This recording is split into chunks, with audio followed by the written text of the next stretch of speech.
السياسي في رواية حاتم بن أندلسي يعني جاري.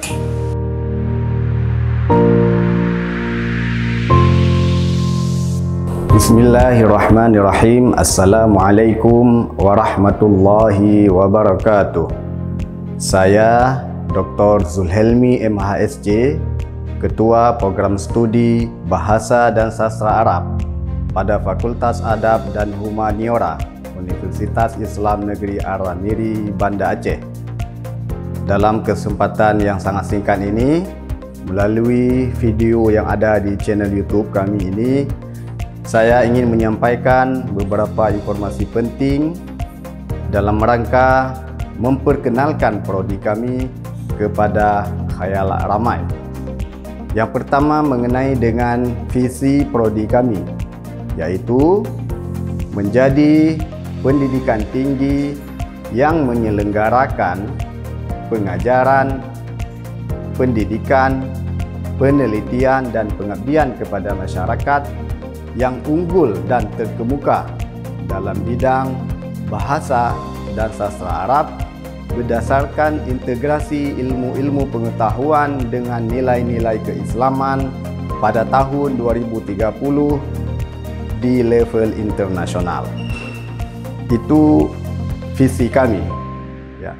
Sementara profil alumni di prodi kami itu ada 5. Yang pertama adalah menjadi ilmuwan dalam bidang bahasa dan sastra Arab, menjadi penerjemah, menjadi filolog. Ini 3 pokok yang utama. Sementara yang 2 yang lainnya itu sifatnya opsional atau pilihan, yaitu menjadi pemandu wisata dan menjadi diplomat, khususnya diplomat yang akan dipekerjakan di Timur Tengah. Selain itu, kami juga ingin mengatakan bahwa ada beberapa alasan mengapa kami dianggap sebagai unggul.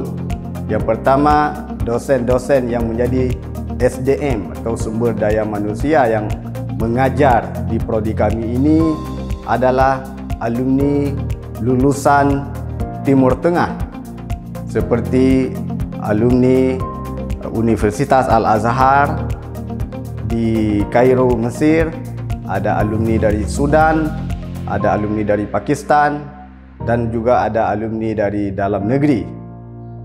Selain itu, prodi Bahasa dan Sastra Arab adalah prodi satu-satunya yang menyelenggarakan program studi Bahasa dan Sastra Arab di Provinsi Aceh. Jadi, ini adalah keunggulan kami yang dapat kami sampaikan. Dan yang terakhir itu adalah fasilitas yang kami sediakan, itu seperti perpustakaan, taman baca, kemudian ada taman untuk berdiskusi, laboratorium, dan juga termasuk fasilitas beasiswa khususnya kepada mereka yang tidak mampu dengan syarat berprestasi. Dengan harapan dari video ini, saya ingin mengajak kepada anak-anak muda dari generasi bangsa ini untuk mau menuntut ilmu di program studi ini dalam rangka membangun masa depan yang lebih cerah dari sebelumnya. Demikian saja yang dapat saya sampaikan. Billahi taufiq wal hidayah. Wassalamualaikum warahmatullahi wabarakatuh.